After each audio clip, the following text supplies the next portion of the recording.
अब कल्कि की जीवन लीला शुरू होगी।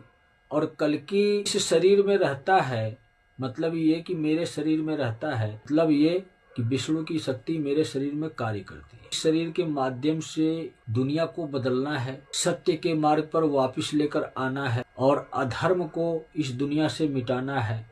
तो शरीर के माध्यम से ही होगा, शक्तियों के माध्यम से ही होगा। सत्य तक आप लोगों तक को पहुंचाना है, पाप कर्म से आप लोगों को बचाना है। अनेकों प्रक्रिया इसी शरीर के माध्यम से ही पूरी की जाएगी। तो अब कल्कि की असली जीवन लीला शुरू होगी। लोगों को समझ में आएगा, पता लगेगा कल्कि के साम्राज्य में राम राज्य आया है।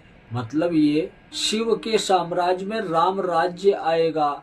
पुनः इंसान सुखी हो पाएगा और अपने दुखों को हमेशा के लिए भूल जाएगा। जिस प्रकार आज के समय में इतना रुपया पैसा धन दौलत रहने के बाद भी इंसान दुखी है, इतनी सुख सुविधा होने के बाद भी इंसान दुखी है, मन उसका शांत नहीं है, अंदर से आत्मा दुखी है। क्यों?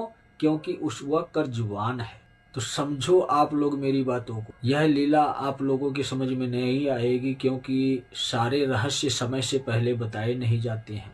जितना आवश्यक था उतना हमने आपको बताया। जब समय आएगा तो कल्कि की गुप्त लीला के नाम पर ग्रंथ भी बन जाएगा। तब आप लोगों के पूर्णतः समझ में आ जाएगा कि यह शिव की लीला है या कल्कि की लीला है। लीला है तो किसकी लीला है? मैं तो यही कहूँगा, यह तो हरिहर की लीला है।